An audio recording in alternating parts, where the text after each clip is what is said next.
Where do I begin with Black Ops 2?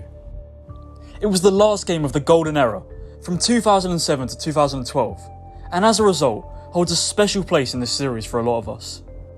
Some easily consider it within their top 3 games from the Call of Duty franchise, but I personally like to go a step further. I consider Call of Duty Black Ops 2 the best Call of Duty we've ever had. But why? Could it have been the awesome campaign, filled with innovation and a captivating story? Or maybe it was the masterpiece of a multiplayer? Or finally, the Zombies mode that contains some of the best maps in Zombies history? Well, it's time you grab some popcorn as you find out why it's all of these 3 things.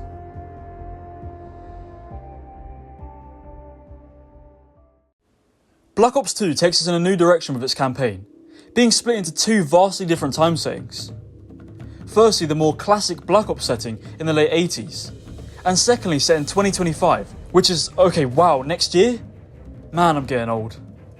We start in the 80s, in Angola, as we support Jonas Savimbi in the fight against the MPLA. I love how Black Ops 2 shows us these conflicts that you may not have heard of, but it really makes you immersed into the time period. Savimbi ends up helping us, giving us the location of everyone's favourite Frank Woods, but it isn't really looking good for the guy, as once we get to him, we find out he's been tortured in a cargo container. The man behind his torture is a man named Raul Menendez, who, as we come to find out, is an evil, evil man. See, Menendez is a man who hates the US, and anyone who's a part of it. The US assault on his home country started this, but it was fueled further by attacks on his cartel and his sibling Josefina, the latter of which set Menendez over the edge. Once he had lost all he had, he vowed to do the same to those who did it to him, and thus, Mason, Hudson and Woods unknowingly were in for a world of hurt. In a creative spin on a backstory mission, we see the events of Josefina unfold from both Woods' perspective, but more importantly, Menendez' perspective. As Woods, we feel the rage he feels towards Menendez for all the torture, but this rage leads to the vital mistake of killing Josefina. From Menendez' perspective, we get to see the hate and vengeance that runs throughout him. In the lead up to the confrontation, we get to play as Menendez, who runs around like a maniac with a shotgun and sword, and we feel almost invincible, as nothing else matters to him but Josefina. Once we reach her, and you see her get caught in the crossfire, you almost feel sorry for Menendez, as you understand that he's just lost everything, and even though he's the bad guy, it's the sympathy we feel here that makes him such a successful villain. You can understand his reasoning, and whilst it might not be morally right, it's certainly justifiable to him, a man with nothing left to lose and running on pure hatred. In the space of a few missions, Black Ops 2 is able to build up one of the scariest and most evil villains in the franchise, and somehow make us care about his story, a truly incredible feat in such a short space of time. In 1986, we join Woods and Mason on a CIA mission to take out Menendez during the Soviet-Afghan War in Afghanistan.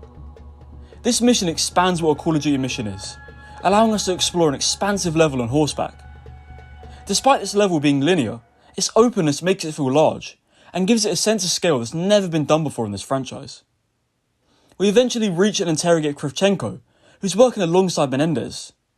Mason fights off the number sequence during this, a nice callback to the first game. He gives up the information we need, and Woods finally caps him. But as we leave, we're betrayed by those who we thought were allies, and left in the desert, until 2 men save us. In another callback to Black Ops 1, Mason hallucinates one to be Reznov. This mission is perfect from both its creative gameplay, that feels so open in 2012, and its story, which ties back superbly to Black Ops 1, and ties up any loose ends from that story. The last mission set in the past, that sets up the events in 2025, is Suffer With Me, and it explains everything. We begin by capturing and escorting a Panama politician, who we assume is our high-value target, but once we reach the checkpoint, we're told another man is now the priority. So we take up a sniper position, and we're told it's Raul Menendez. Either shoot him in the knee and make him suffer, or shoot him in the head and end the bastard. But as we go to confirm the kill, something seems off. Everyone seems smug, and the worst case scenario has just become a reality. The man we just shot wasn't Raul Menendez, but our brother-in-arms Alex Mason. Out of nowhere, we're shot to the floor, and Menendez appears to enact pain. He shoots off both of Woods' kneecaps, which explains his state in 2025, and takes us to a room where we see one of the darkest scenes that I can remember. Mason, Hudson and Woods are all here, And so is David Mason, Alex Mason's kid, who's watching this all unfold. Menendez wants everyone to suffer like he has. He begins with Hudson, as he gives him the kneecap special that Woods got before slitting his throat with a pendant. Woods watches on helplessly as both of his closest allies from the previous missions lay still. And now Menendez turns his attention to David Mason. He teaches him about suffering, and he wants David to come after him once he's old enough to understand what's happening. And that's where we pick up in 2025, where David Mason, now military trained, is out to get revenge on the man that caused him suffering and has risen to power once again, Raul Menendez. So now we're up to speed with the events that got us here. It's time for Call of Duty to delve into the near future setting for the first time. And what no better way to start than the mission Celerium. Here we get to see all this new technology, and despite it being high-tech and futuristic, it doesn't feel totally out of the realm of possibility, making these near future missions more grounded in reality, which is really key for a Black Ops game.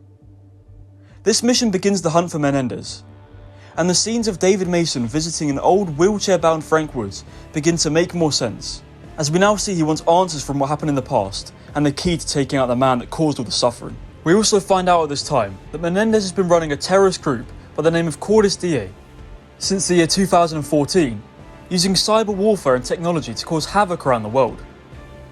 Menendez wants expert hacker codenamed Karma, so David Mason and the team track her down first to prevent any danger. First we head to the Colossus Resort, which provides a beautiful backdrop, whilst we use another modern gadget to get a step ahead. We storm the futuristic looking Club Solar, jamming out to some tunes and fighting for enemies. Where at the end of the mission, Black Ops 2 reveals its biggest innovation: multiple outcome missions that will impact the later story. Either Karma is saved and DeFalco is taken out, or Karma is kidnapped and her fate is left unknown for now. In order to get more info on Menendez, the team uses an insider named Farid, who's infiltrated Menendez's inner circle for intel. Menendez suspects it's a traitor though, and ends up giving Farid the ultimatum. After being handed a pistol, the player can choose to either shoot Menendez or shoot Harper. You know you shouldn't blow your cover, and Harper wants it to be him. But if you instead choose Menendez, he predicts the plan all along and instead executes Farid. Either way, at the end of the mission we're able to capture Menendez. We take him back to the USS Barack Obama for interrogation, which is overseen by Briggs. However, Salazar, who's been working with us since the start, helps Menendez escape. He attacks Briggs and takes control of the US drones, causing an attack on Los Angeles. Now this is where I introduce you to strike missions. You see, throughout your playthrough of Black Ops 2, you would have been offered the chance to play these optional missions, where you control an army of soldiers to complete objectives. I must admit, they are quite refreshing at first, but they get dull on repeat playthroughs. However, they do impact the story, and in particular, if you had chosen to complete the ones before this mission, the ship we're on would withstand the attack. If not, however, the ship would succumb to the subsequent conflict. Yet another example of dynamic storytelling by Treyarch. This sets up our finale, where David Mason, fueled by all the years of suffering dealt by Raul Menendez, finally hunts him down to his facility in Haiti. It's an epic battle, fighting alongside and against all the new technology this near future time setting provides. It's Judgment Day, and there is bloodshed throughout this epic end, until we finally reach him. And here, Black Ops 2 reveals that Ace has had up his sleeve the whole time. All these different scenarios we've chosen culminate in 4 main endings, with even some bonus things depending on your choices throughout. However, to end this trilogy from World at War to Black Ops 2 on a high note, I will focus on the best ending. Menendez is executed by Mason, and the Second Cold War is able to come to an end, before finally the big reveal. In a scene that can make any grown man cry, it's revealed that Alex Mason is alive. If you shot him in the knee and were a lousy shot, Alex and David Mason are reunited with Frank Woods. And this story for now has its happy ending. Wow, what a campaign. Replaying it and its contemporaries gave me a newfound respect for Black Ops 2's level of innovation.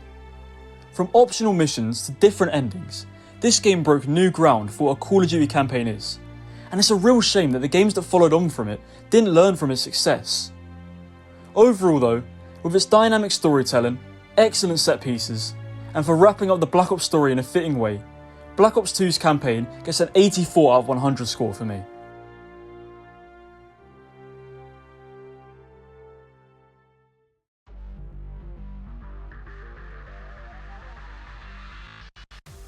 Do you hear that? That theme song in the background is signalling the best multiplayer experience in the franchise. The Black Ops 2 multiplayer takes everything we love about the golden era of COD, puts it all together and gives us its own spin. This is underlined by the near future setting that allowed Treyarch to be a bit more experimental in everything from maps, weapons, and even their kill streaks, or should I say score streaks. Yes, that's right, Black Ops 2 was the game that introduced us to score streaks, a feature that's since become a staple. It helped to not only differentiate the game, but also encourage objective play and keep a faster style of gameplay that discouraged camping. Although this is Call of Duty, so campers could still find success. The streaks that were in the game provided a fun mix, including stuff we've already had before like the RCXD or the Stealth Chopper, but also introduced some new ones to fit the near future theme. Some of my favourites being the Guardian, which was ideal for objective modes, and the Swarm that would cause absolute chaos across the map. Speaking of the maps, and should we just waste no more time and get right into them? When you talk about favourites, in most Call of Duty games it's easy to pick out an answer, but with Black Ops 2, you're really spoilt for choice. There's something for everyone. Are you someone who loves rushing around with an SMG or shotgun? Then I can bet that Hijacked or Nuketown are high up in your estimation. What about all of you objective players out there? I know you like them intense domination matches, and while I'm sure you also like standoff and slums, because they are both the perfect size to allow objective modes to shine, and any playstyle to be effective. And hey, all you snipers out there running around with your DSR and Ballista, I haven't forgot about you. And while I'm sure you haven't forgot about the long sightlines on Carrier or Turbine, as they are the perfect places for long sniper shots. But I know there's also one final group of people screaming, well, what about this map? Or what about that map? So let's say screw it and list them all. Overflow and Meltdown. I mean, these maps aren't standouts, but I know for a fact at least one of you likes these solid mid-sized maps. Express and Plaza, anyone? I know for a fact that people like these ones. Both with a mix of vertical gameplay, tight indoor areas, and even a dynamic map component on Express. I know for a fact that at least one of you will like Yemen or Cargo. They might not be the tippy top for everyone, but surely you SMG players love the tight streets on Yemen, mixed with that risk versus reward central area, and sniper players, I'm sure you like some of the sightlines on Cargo. Now Drone. Hear me out here. I can't be the only one who actually likes Drone. For a large map I enjoy the way it flows, as it pushes most people into this building. So please let me know if you're also a part of the Drone fan club. Alright. I can hear the cries. Yes, I haven't mentioned Raid yet, but I haven't forgot about it. I'm just saving the best till last. But there's one more map quickly. Aftermath. Any fans of Aftermath out there? Anyone like camping? Having to run miles after respawn? Does anyone actually like playing on this ugly mess of a map? Yeah, that's what I thought. Actually, I really like playing Aftermath with my LSAT plus target finder combo. I stay in this corner right here and I wait for people to walk by. You just need to get good, mate. Not sure who that was.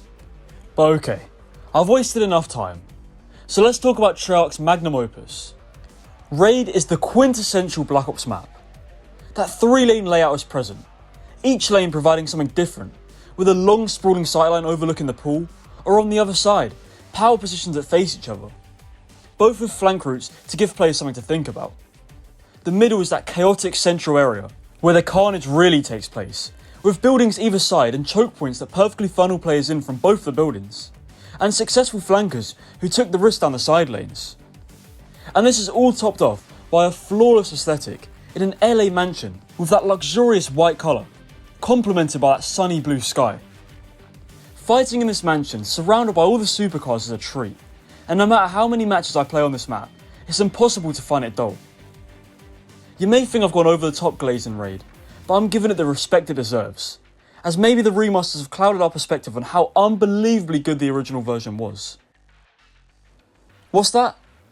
Oh yeah, there's also 16 DLC maps, all of which I've happened to play. So let's get into a quick fire review. DLC 1 saw Downhill, Mirage, Hydro and Grind. Downhill and Hydro are pretty meh, so let's forget about them. Mirage, on the other hand, is a solid map, with a diving board on one of the side lanes, and I really want to see it remastered. Grind is an all-time classic, with an unmatched summary vibe and its classic 3-lane Treyarch action. DLC 2 saw Encore, Magma, Vertigo and Studio. The first 3 are all decent maps with a cool look to them, but none of them really stand out to me. Studio, on the other hand, is by far the best remaster we've ever seen. Take the layout of Firing Range and make it into a Hollywood studio filled with these cool film sets. I actually prefer this version to the original, and I love how Call of Duty at this time would take a map that we already loved and reimagine it in something completely different, rather than just giving it the same look. DLC 3 saw Detour, Cove, Rush and Uplink. Detour sucks, so let's just forget about it.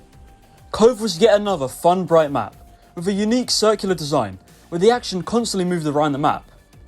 You can also see Hijack, so yeah, that's pretty cool as well. Rush is Call of Duty Paintball Edition, but all jokes aside, is another classic.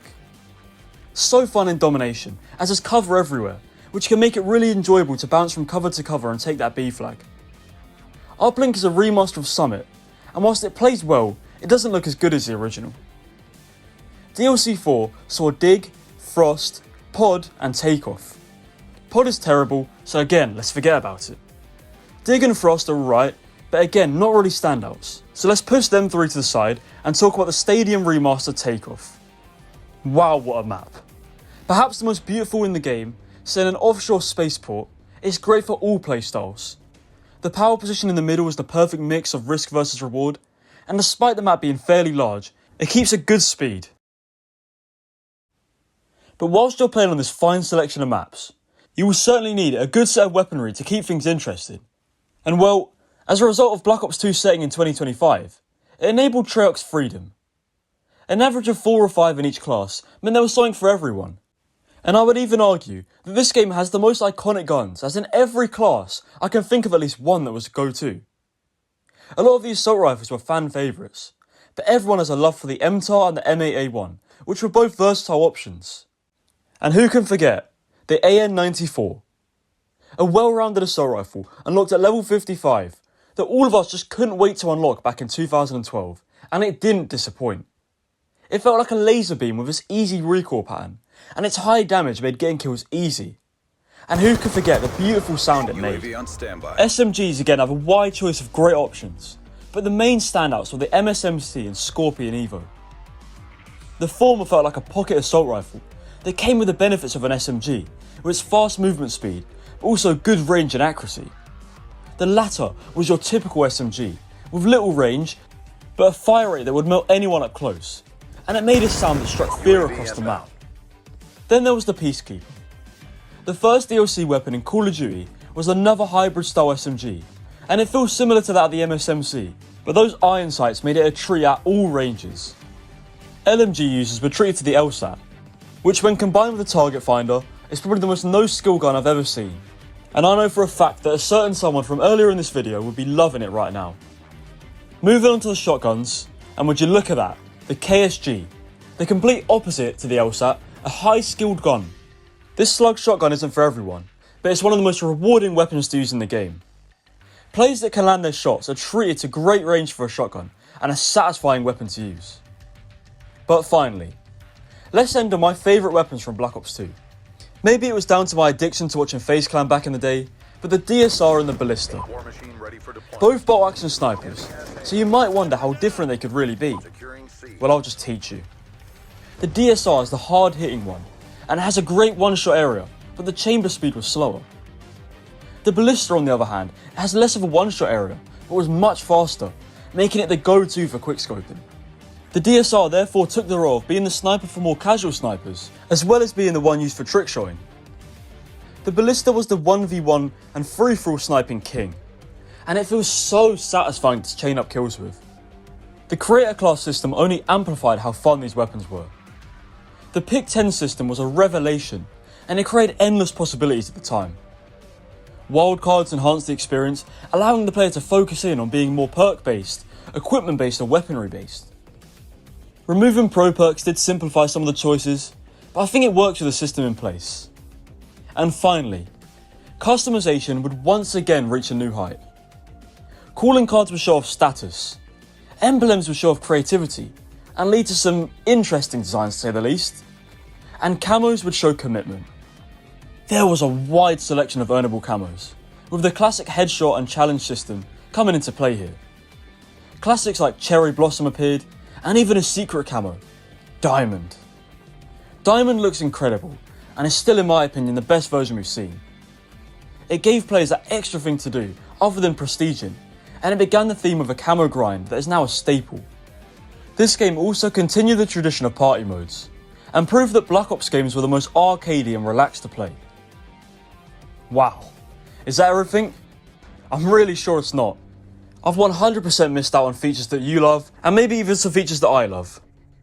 So I think overall, taking everything into account here, I can safely rate the Black Ops 2 multiplayer an outstanding 91 out of 100 score.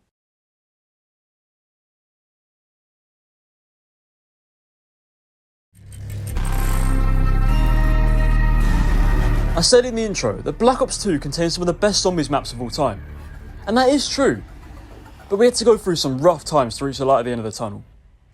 It began on launch of Transit, and the zombies version of Nuketown. The Resident large map and small map combo began here, and to be honest, it was a disaster. Let's list the positives of Transit. It's fun with friends. And now let's list the downsides. A map traversal system that increases downtime and can leave you stranded. A convoluted buildable system with parts all over this massive map.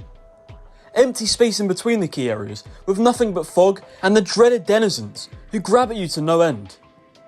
The worst Pack-a-Punch step I've ever seen, where you must place this turbine in this random spot nowhere near the Pack-a-Punch, hope it hasn't been destroyed while you make your way to the town, but by the time you get there, it has been, and you must go through the whole map again. The worst wonder weapon in zombies history that breaks after a minute. Lava, the Avogadro, a bad Easter egg. Transit was awful, and for any of you who want to tell me otherwise, it's time you take those rose-tinted glasses off and try and play a solo match of Transit, and then tell me it's good with a straight face. And it didn't get much better with the other launch map. Nuketown was taken straight from the multiplayer and put right in zombies. And yep, it's about as fun as it sounds. The tight areas do make it difficult to train in, and a bit rewarding as a result if you do well, and I am a fan of the random perk drops throughout the game, but I can't get over how lazy this map is, with no new areas from the multiplayer map. Could they at least let us have access to the bunker? Maybe if they did that, Alpha Omega wouldn't have existed, but I'm just getting ahead of myself. Let's move on to the DLC season of Black Ops 2 Zombies, and the wacky experimental theme of this game continues. Die Rise shares a similar name to Der Riese from World at War, but its gameplay couldn't be any more different. Set in a skyscraper in China, this map introduces vertical gameplay into zombies, with things like smart routes to take that can save on points, jumps across large gaps to reach new areas, and elevators that work both as traversal options and carry perks. With a collection of buildables such as the trample steam that's also used for traversal, an awesome and easy to build wonder weapon like the Sliquifier, and a fantastic training spot, you would think this map is very good. But unfortunately, the things that set it apart are its main flaws. I actually think this map can be very enjoyable, as it falls into that middle ground of casual and complex maps. But the parkour style elements and elevator system simply make this map too random, and a lot of game overs can feel like a result of the map rather than a mistake by the player. Add to that a pretty lackluster Easter egg, the new perk that was added in Who's Who that was probably the worst ever, and the fact they teased PhD Flopper, the one perk that would have actually been useful for this map. The first DLC for Black Ops 2 simply fails to offer a better experience than what Black Ops 1 had provided. With Black Ops 2 Zombies looking rough, with 3 below par maps and a community which slowly began to crumble, it's fair to say that Treyarch needed something to give people a reminder that zombies are still a game mode we know and love. Enter Jason Blundell, a man who'd been working on zombies previously, but was not in a position to make the big calls. However, with DLC 2, everything would change, as he led the creative direction, and well, it turned out to be a smash hit. Mob of the Dead took us to Alcatraz Prison, a prison island set off the coast of San Francisco, infamous for being the ultimate purgatory. We play as a whole new crew, Finn, Al, Sal and Billy. This map instantly caught the attention as we were introduced to Blundell's creativity with the Afterlife mode allowing the player to self-res or open up many parts of the map. One thing that I think Blundell gets right with his maps is a perfect balance between difficulty and having the right tools to tackle it. Whilst Mob has tight spaces, a scary boss zombie in the Warden, and a complex setup for beginners, it also rewards players for completing the map's side tasks. Whilst you could easily grab a couple decent weapons from the box, buy a few perks, and head to the canteen training spot and be perfectly fine to get to a respectable round. Instead, crafting the zombie shield, flying the plane to Pack-a-Punch, and crafting the Acid Gat Wonder Weapon will help you go that much further. The new perk Electric Cherry will also help. One of the more underrated perks that's since become a fan favourite, allowing the player to reload safely by shocking nearby zombies. It fits the theme of the map perfectly. Speaking of which, the greatest strength of Mob to me is its intoxicating atmosphere. As soon as you step into this place, you feel trapped, with the tight cell block areas conveying a sense of claustrophobia. The underground part gives a sense of mystery to the map, and once you finally step outside, the stormy weather completes the downcast feel this map's going for. That feeling of crafting the plane and escaping to the bridge was equally as epic the first time I did it, and even now 11 years later, it simply does not get old. The story of these 4 characters is used to show the cycle the universe is stuck in, with the option to continue or break the cycle, and it becomes more relevant as the zombie story continued. Blundell's creative mind was on show for everyone to see here, from both his sandbox gameplay style and the story which he was clearly planning out from this point. Next, let's move on to the last map made by Jimmy Zielinski, Buried. Buried really is the ultimate homage to both Jimmy and the casual zombies map style that he created and expanded upon. The culmination of his ideas takes us to an underground western town, home to many innovative features. The largest of which is Leroy. Our giant friend can be found locked away, but if you free the poor fella, he will be your best friend. Give him booze and he'll open up new pathways, or give him sweets and he can hold the last zombie, or stomp down the mystery box so it doesn't move. Buried brings with it an extremely tight-knit and interconnected map design. So many pathways linked together in the main section of the map, my favourite of which being this parkour route you can take around the back of the map that allows you to turn on the power without spending any points. Also on this route, you may come across another new feature in the form of the chalk system. The chalk allows you to choose which weapon you want and where you want it, also giving the player 1000 points for using it. With those points, you might consider buying the new perk named Vulture Aid, which is the most detailed perk in zombies, with countless small abilities that combine into one perk, such as creating a small amount of points and being able to see perks and items through walls. The mystery box is also home to the new wonder weapon, the Paralyzer, which has infinite ammo and can be used as a traversal device, as well as the Ray Gun Mark II, that will be added to all the previous maps. It's also home to other new weapons, such as the classic Remington Revolver and the Time Bomb. This is all before you even think about Pack-a-Punching, but eventually you're going to want to do that. And to do that, you must pass through a place that still gives me shivers, the Witch's House. As you pass through, witches come out of nowhere to steal your points, but if you manage to make it through unscathed, a free perk is your reward. You also gain access to the maze, which changes every time you come here. And after you make it all the way through, you have access to the Pack-a-Punch, and in turn, have experienced one of my favourite setup processes in zombies. But this is a casual zombies map, so I recommend not training, but instead camping, and Buried has some great spots. Pack-a-Punch can be okay with a group, but the best spot is probably Jug for high rounds. Although this spot in the saloon is my personal favourite to set up in, with all the buildables that Buried has to offer. Buried is a top 5 zombies map, as it perfects the casual formula and can be enjoyed by casual players, but also hardcore players who know the ins and outs of this map. This is a great way for Jimmy Zielinski to pass on the torch to Blundell, as he left us with the ultimate culmination of his ideas.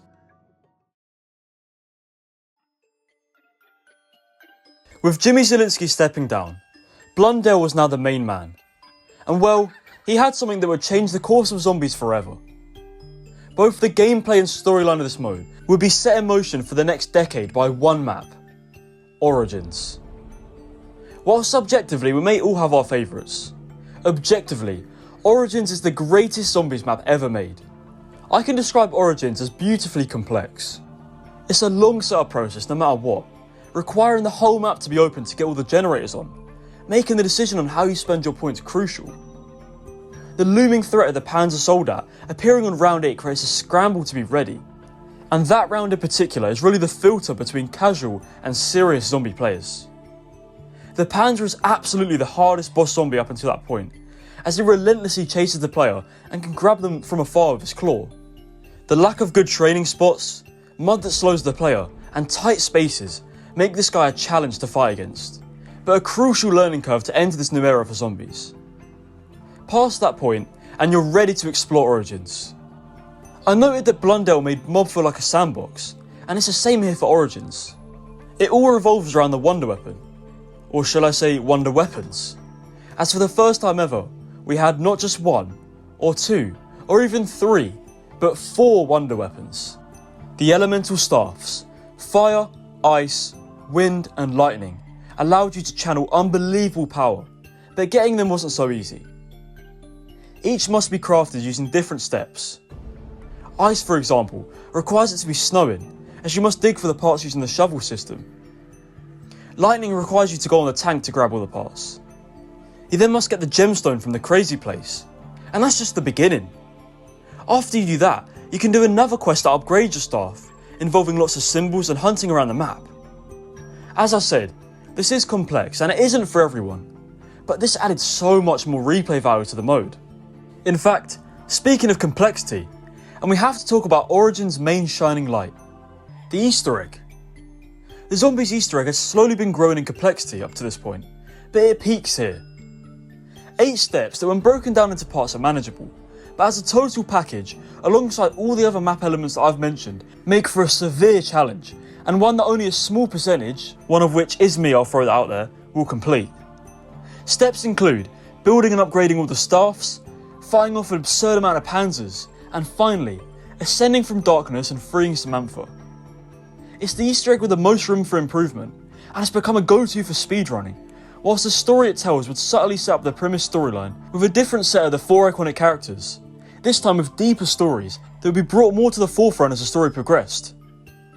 I certainly wouldn't call Origins a casual friendly map, but it's the map that dawned a new era into zombies that maybe we didn't know we needed at the time.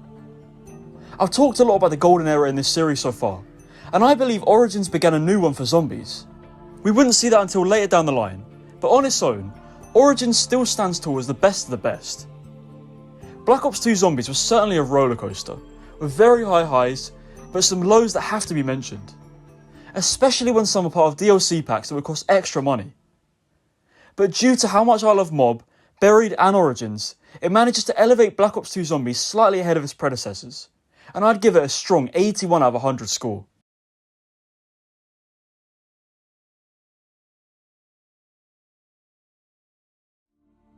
The conversation around the best Call of Duty game usually stirs up a huge debate, but for me, I don't have to think twice about my answer. Call of Duty Black Ops 2 is the clear winner. 3 outstanding modes, including its innovative story partnered with a captivating villain. An epic, action-heavy multiplayer with a spectacular selection of maps, weapons, and other content to delve into. And a zombies mode that, while started off rough, ended with 3 maps that are easily some of the best and most groundbreaking in zombies history, laying the foundation for the Blundell era, which to many was a new golden era. So for that, and for ending the Call of Duty multiplayer golden era, in a special way, I can't think of any other score to give Black Ops 2 than 90 out of 100. I'm just glad I was able to experience this game in its prime, to be honest with you. It's a real shame that this game is dangerous to play online in 2024, with all the hackers running rampant. Which is why, as you may have noticed, all the multiplayer gameplay was against bots. Listen, I would have loved to have gone back and played the online again, and it definitely would have been more fun than fighting against Vonderhaar's bot for the 20th time in a row, but the hacking has got to the point where it's a risk to play. But to end on a high note, maybe one day we will see a remaster of Call of Duty Black Ops 2, and with 2025 just around the corner, and that game rumoured to be not too distant from BO2, I think next year we might be due for a trip down memory lane. But I've been Ranger, and this has been why Call of Duty Black Ops 2 is simply the best Call of Duty game ever made.